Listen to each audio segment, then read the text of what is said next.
Hey, let's be real. Initiating sex in a relationship can sometimes feel awkward, especially if you and your partner have different moods, needs, or expectations.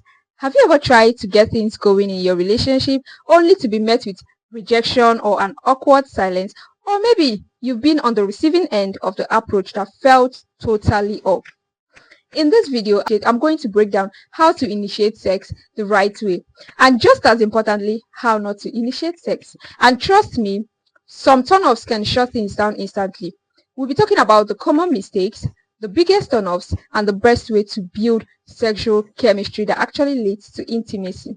So, whether you're dating, married, or in a long-term relationship, and you want to keep the passion alive in your relationship, this is a must-watch video for you. And if you're new here, welcome to Intimacy Insights by Anais.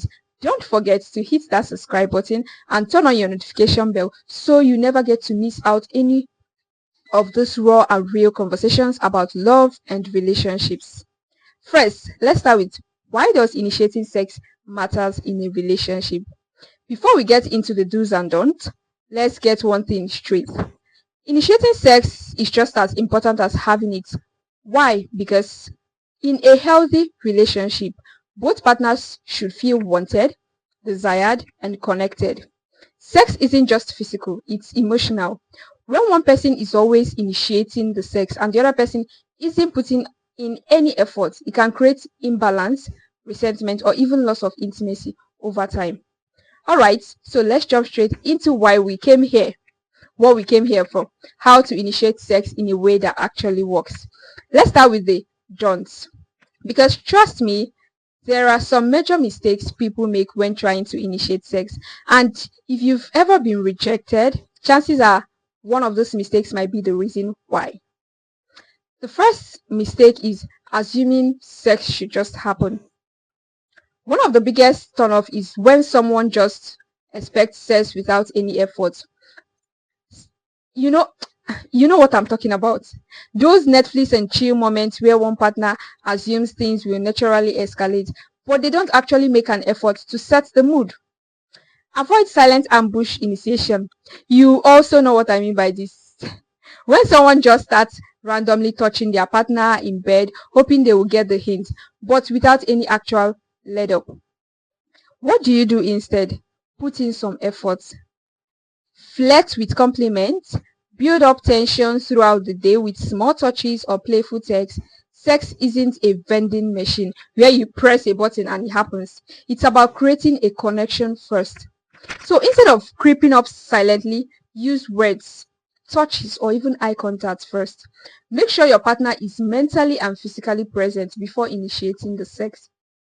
Second mistake is ignoring your partner's mood or timing. Most people make this mistake. Timing is everything. If your partner just got home from work, your partner is stressed out or exhausted or clearly not in the mood, pushing for sex can feel very frustrating or even disrespectful to your partner. Don't pressure or guilt trip them.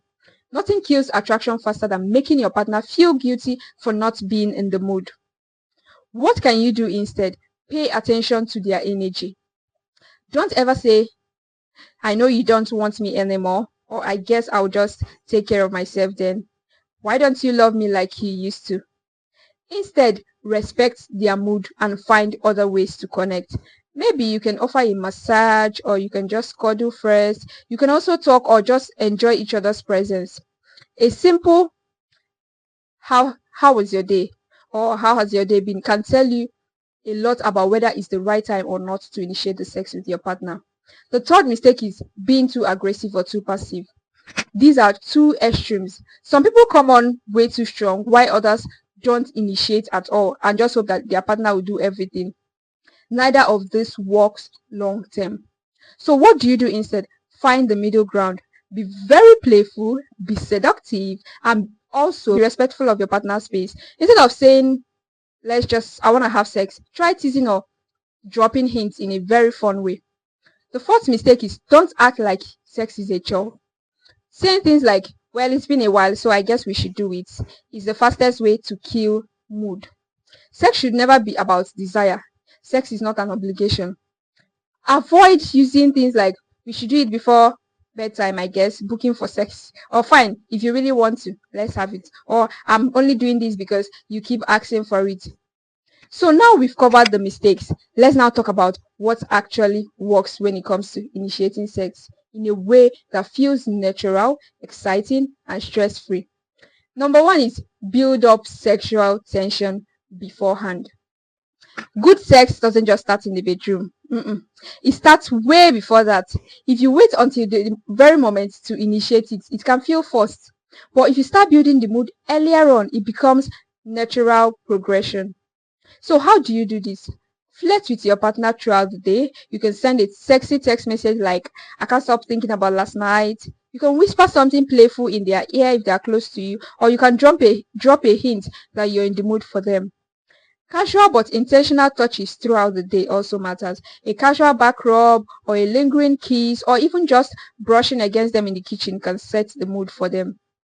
Teasing throughout the day can create anticipation, which makes the moment even hotter later. For instance, you do a playful teasing like, you really look good in that, but I think it would even look better on the floor, or you would even look better on the floor. The second one is use non-verbal cues. See the way I'm sweating because I'm teaching this. Words are great, but sometimes body language is even more powerful.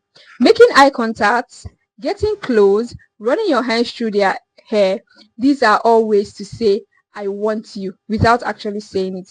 I want you to try this. Instead of blotting out, let's have sex, try kissing your partner deeply, compassionately, and see how they will respond. Sit close, whisper something in their ear, or you can start with a soft touch. The second step is make your partner feel desired, not pressured. People want to feel wanted, not just available for sex. There's a huge difference between I need to have sex and I really want you. So how do you do it? Compliment them genuinely. Say something like, you look so good right now. I can't stop thinking about you. Make them feel special because they obviously are. Not just like you're looking for a way to release. The fourth step is set the scene because atmosphere matters. Let's be real, nobody feels sexy in a room filled with laundry and bright white lights. If you want to create a mood, you have to set the scene. Try to dim the lights, play soft music, and remove distractions. Surprise your partner with a romantic setup, maybe candles, wines, or just a cozy setup in bed. The fifth step is accept the answer gracefully. Rejection happens. Sometimes your partner just isn't in the mood, and that's okay. The worst thing you can do is to make them feel guilty about it. Let me tell you what to say if they're not in the mood. You can just say, that's okay. I just wanted to remind you how much I want you. Or even, no worries. Let's just cuddle instead. By handling rejection well, you actually make it more likely that they will want to be able to initiate sex with you next time. The sixth one is be very playful. Sex doesn't just always have to be serious. Sometimes the best way to initiate it is with humor and playfulness. You can try the cheeky approach. You can just reach out to your partner and say, do you want to practice making babies? Even if you don't want kids. Or you can just say things like, I think we should do some cardio in bed. I just read something wild online. I need to test it with you. Or you can wear something sexy or hint at it. A simple, I'm not wearing anything under this can work wonders.